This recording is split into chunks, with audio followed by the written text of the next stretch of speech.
আপনার নামে হঠাৎ করে একদিন মামলা হবে, আপনাকে ফোন করে জানানো হবে যে আপনি মামলার আসামি, আপনি একটা নির্দিষ্ট বড় অঙ্কের টাকা আপনার কাছে চাওয়া হবে, এরপর বলা হবে সেই টাকা না দিলে আপনার সেই মামলা কোনোভাবেই আপনার নাম থেকে সরানো হবে না। কারা করছেন এই ফাঁদ? কেনই বা করছেন? কিসের প্রশ্রয় করছেন? এত অপকর্মে জড়িয়ে যাচ্ছে, এই ধরনের ঘটনা ঘটছে। এই বিশাল জনগোষ্ঠীকে অ্যাড্রেস করবার যে জায়গাটা ছিল, সেটা political party, successive government of the time যারাই ছিলেন তারা সবাই মানে ব্যর্থ হয়েছেন। আমাদের একটা ডেমোগ্রাফিক ডিভিডেন্ড যেটা ছিল, যে এই ইউথ পপুলেশনের বেনিফিট নেবার একটা সুযোগ তৈরি হয়েছিল, এবং এই সুযোগটা এখন আসলে ডিক্লাইনিং টাইমে চলে যাচ্ছে। 2040-এর পরে এই অপরচুনিটি আমাদের আর থাকবে না, এটা ফেল হয়েছে। সেকেন্ড একটা ক্রাইসিস হচ্ছে এখানে বাংলাদেশে পলিটিক্যাল পার্টিস যারা আছে, লার্জলি বড় দুইটা দল, তাদের পার্টি ফান্ডিংয়ের কোনো কাঠামো গড়ে ওঠে নাই। এই জন্য দেখবেন যে রাজনৈতিক দল কিভাবে পরিচালিত হবে, তারা সভা সমাবেশ কীভাবে করবে, তাদের আয় ব্যয়ের খরচ কোত্থেকে আসবে, এই পুরো জায়গাটাতে দেখবেন একটা অপরিষ্কার একটা জায়গা আছে। যদিও নির্বাচন কমিশনের আইন মেনে বাংলাদেশের রাজনৈতিক দলগুলো অ্যানুয়াল রিটার্ন জমা দেন, তারপরে হচ্ছে আপনার নির্বাচনের পরে প্রার্থীরা একটা টাকার খরচের জমা দেন, যেটা আউট অ্যান্ড আউট বলতে পারেন মানে 1000% হলো মিছা কথা আর কি, অ্যাবসলিউটলি। ওইটা ওই দলের নেতাকর্মীরাও জানে যে 15 লাখ টাকায় পোস্টার হয় না, আর দলগুলোও জানে যে তার অ্যাকাউন্টে 1.5-2 কোটি টাকা আসছে, এটা একটা মানে একটা হালকা জিনিস আর কি, বায়বীয় জিনিস। তো এই পলিটিক্যাল ফান্ডিংয়ের জায়গাটাও আমাদের নির্বাচনী বিধিমালা, আমাদের পলিটিক্যাল কালচার, আমাদের রাজনৈতিক দলগুলোর ভিতরে আভ্যন্তরীণ সংস্কার, এর প্রত্যেকটা জিনিসের সাথে জড়িয়ে আছে। তৃতীয় বিষয় দেখেন যে বাংলাদেশে তরুণ অর্থনীতিবিদদের যে রিসার্চ, তারা আমাদেরকে বলেছেন যে এই দেশের সবচেয়ে বড় কর্মসংস্থানের যোগান দেয় হচ্ছে সিঙ্গেল এন্টিটি হিসাবে রাজনৈতিক দল। বড় দুইটা দল লার্জলি 40 থেকে 50 লক্ষ মানুষের রুটি রুজি, কর্মসংস্থান, খাওয়া দাওয়া, চলাফেরা, মেনটেন্যান্স, এটা তারা মেনটেন করে। হিউজ এই নাম্বারটা। এবং এরকম একটা বেকারত্বের সমাজে কোনো না কোনোভাবে বেঁচে থাকার একটা লড়াই আছে। এটা আপনি কোনো এক পক্ষকে দায় দিতে পারবেন না যে সে দায়ী, তিনি দায়ী।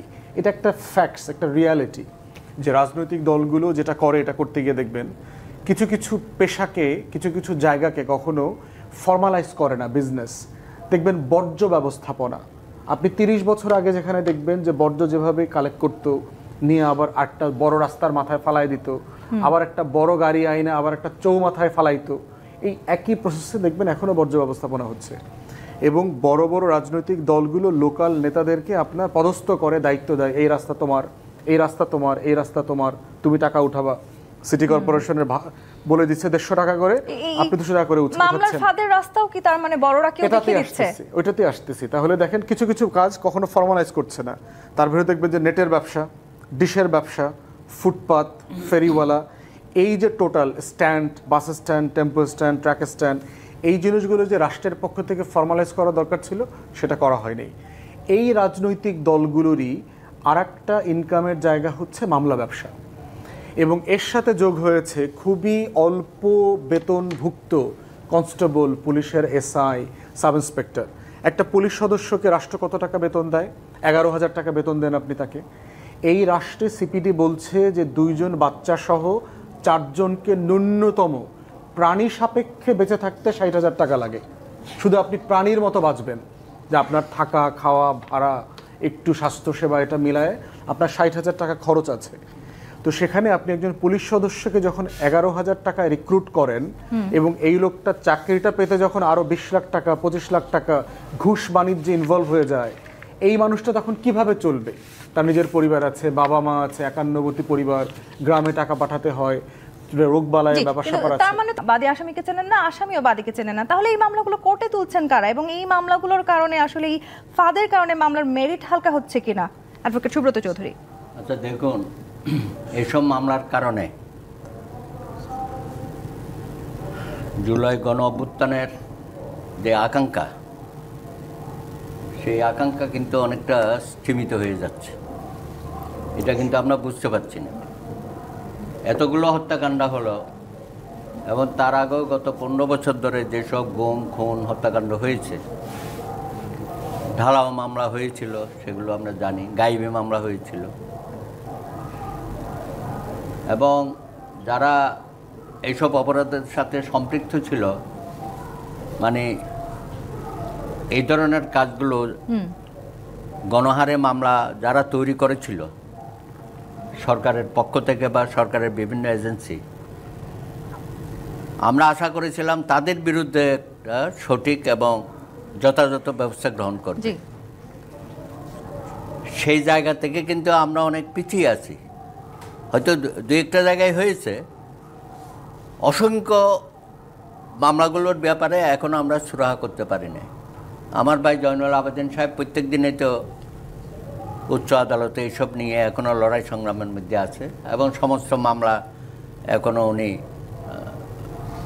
যাকে বলে যে অব্যাহতি দেওয়া, এইসব। কিন্তু শেষ পর্যায়ে এসে দেখছি কয়েক মাসে হাজারে হাজারে লাখো লোকের নামে মামলা হয়ে গেছে। জি, যারা এই মামলাগুলোর মধ্যে ধরেন আইনশৃঙ্খলা বাহিনীর তো অনেকেই ছিল, সেটা আমরা জানি এবং দেখেছি, বা সরকারের মধ্যে যারা প্রধানমন্ত্রী মন্ত্রীরা সম্পৃক্ত ছিল।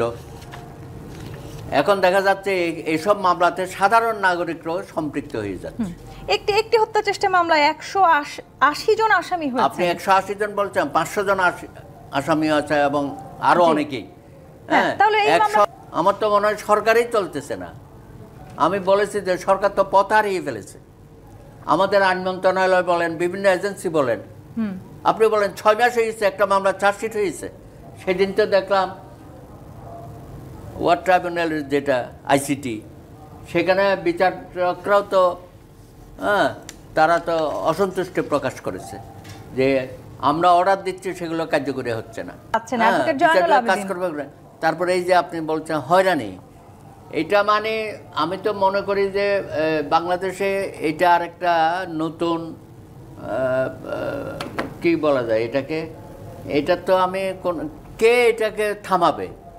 হ্যাঁ, কাউকে না কাউকে তো থামাতে হবে। সেই দায়িত্ব স্বরাষ্ট্র মন্ত্রণালয় ঠিক যখন বলছে আমরা কোনো নিরীহ ব্যক্তিকে হয়রানি করব না, তেমনি আমরা কিন্তু দেখতে পাচ্ছি ইতিমধ্যে বিগত শাসনামলে অনেক গায়েবী মামলা প্রত্যাহারের সিদ্ধান্ত যেমন এই সরকার নিয়েছে, তেমনি কিন্তু এখন 5 আগস্টের পরবর্তী সময়ে অনেককেই কিন্তু নিরপরাধ অনেককে আসামিও করা হয়েছে। আবার যারা খুব সুস্পষ্টভাবে আসামি, যাদেরকে আমরা চিনি, যদি উদাহরণস্বরূপ আমি ওবায়দুল কাদেরের নামটাও বলতে চাই, তিনি সরাসরি হয়তো গণঅভ্যুত্থানের সাথে জড়িত ছিলেন, তিনি কিন্তু দেশ ছেড়ে পালিয়ে গেছেন। তার মানে কি আমরা সঠিক বিচার নিশ্চিত করতে পারছি না? ধন্যবাদ আপনাকে, ধন্যবাদ আমার পাশে দুইজন সহ আলোচক।